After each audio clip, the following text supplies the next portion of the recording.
একজন অধ্যাপক বিশ্ববিদ্যালয়ে ক্লাস নিচ্ছিলেন। ক্লাস শুরু হতেই এক ছাত্র শীষ দিয়ে বসল।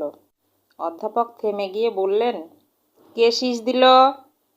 কেউ কোনো উত্তর দিল না। তিনি আবার পাঠ দেওয়া শুরু করলেন। কিছুক্ষণ পর সেই ছাত্র আবার শীষ দিল।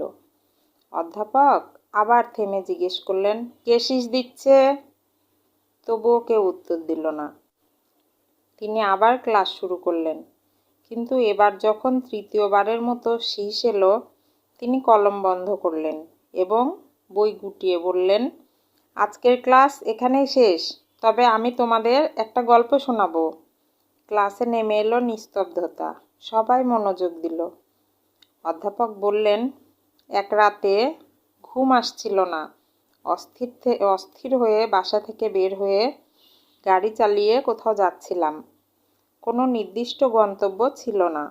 হঠাৎ দেখি এক বৃদ্ধ মহিলা হাতে ভারী বোঝা নিয়ে রাস্তার পাশে দাঁড়িয়ে আছেন। আমি গাড়ি থামিয়ে জিজ্ঞেস করলাম, মা, কিছু সাহায্য লাগবে কি?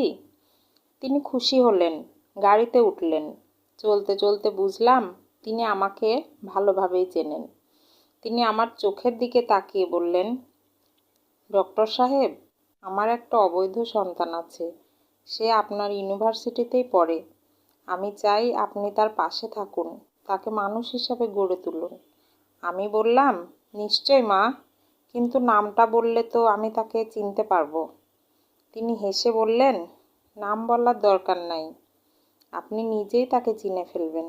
সে খুব দুষ্টু, সবসময় ক্লাসে শীষ দেয়। এই কথা শুনে ক্লাসের সব ছাত্র ঘুরে তাকালো সেই শীষ দেওয়া ছাত্রের দিকে। অধ্যাপক তখন বললেন, এসো ছোট ভাই, তুমি কি ভাবছো আমি পিএইচডি সার্টিফিকেট গাধারহাট থেকে কিনেছি?